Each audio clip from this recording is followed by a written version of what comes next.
The Warriors remain top 6 in the Western Conference after defeating the Philadelphia 76ers. Final score 120-112 on Friday night. Great game from the Warriors down the stretch, scoring 41 points in the fourth quarter, outscoring Philly by 17 in that quarter. Now, the Warriors were obviously given a tough task, playing a team that's won 10 games more than them, basically, going into this, and then, of course, having to face a big powerhouse player, MVP caliber player, Joel Embiid, who had 46 points despite the loss. For the Warriors, though, they had an incredible game from Jordan Poole. He was the player of the game off the bench. You know, usually off the bench, he doesn't play as well as in the starting lineup, and the stats show that.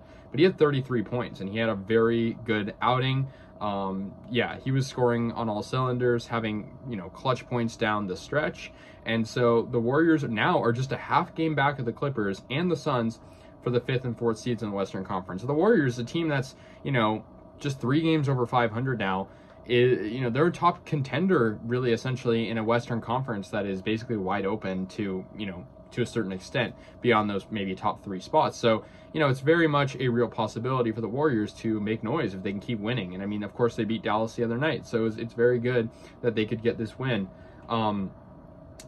However, Tobias Harris for the Sixers is also very good. He had 10 for 12 from the floor, 23 points. But Philly, you know, I feel like they didn't impress me too much for a team with 49 wins in a very stacked Eastern Conference tonight. I mean, yeah, Joel Embiid was great. Tobias Harris. Tyrese Maxey was good too with 21, but a quiet game from PJ Tucker in the starting lineup. And then James Harden did not play. So, you know, it could have been a different outcome, but the Warriors still did win and kind of took advantage of, you know, the scoring opportunities in the fourth.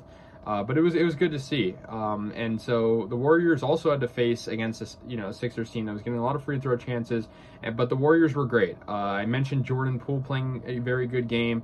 He was one of many good scorers in this game.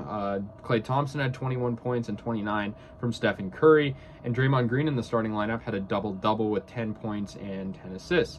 And then also JaMychal Green had 12 points off the bench. So that was notable for sure. There was also some good defense there for the Warriors. They started out this game, you know, a little slow, but they did good in the second quarter. Maybe let back a little bit in the third, but that fourth was great. Clutch game for them down the stretch. They're going to play the Minnesota Timberwolves Sunday. That'll be a big game. I mean, you know, the Timberwolves are another team that's trying to, you know, be in playoff contention, and they have some good players as well. But I think if the Warriors play how they did tonight, I think they can still get the win. We'll see what happens, though.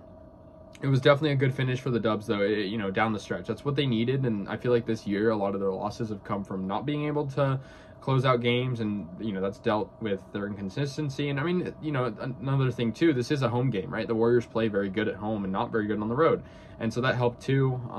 And hopefully they can stay top 6 and, you know, avoid the play-in tournament, as that can be a kind of one-and-done scenario sometimes. So the Warriors, you know, very much could make headway in this Western Conference if they just keep winning. Good win over Philly, good win over Dallas the other night, and the Warriors, you know, definitely had a good win here. And Draymond Green, you know, I got to give him credit too. He had a good one. So, yeah, good game for the Warriors, defeating Joel Embiid and the 76ers. Final score 120-112, led by Jordan Poole's 33 points. Facing off against an MVP player, Joel Embiid, who had 46. He was dominating. The Warriors don't have really a guy like that that can defend him, unfortunately. The Warriors in their starting lineup, you know, kind of went with that typical lineup that they've been going with the absence of Wiggins, but still, you don't have, you know, necessarily a 7-footer to contain Joel Embiid, so he's going to score a lot. So that's just one thing to keep in mind when the Warriors are facing a team like, you know, the Sixers and maybe the Nuggets with Jokic, and there's plenty of other examples, but that's going to do it, guys. A good win for the Dubs. They moved to 39-36. Sixers moved to 49-24. Let me know your guys' thoughts. I'll see you guys later, and yeah, go Warriors.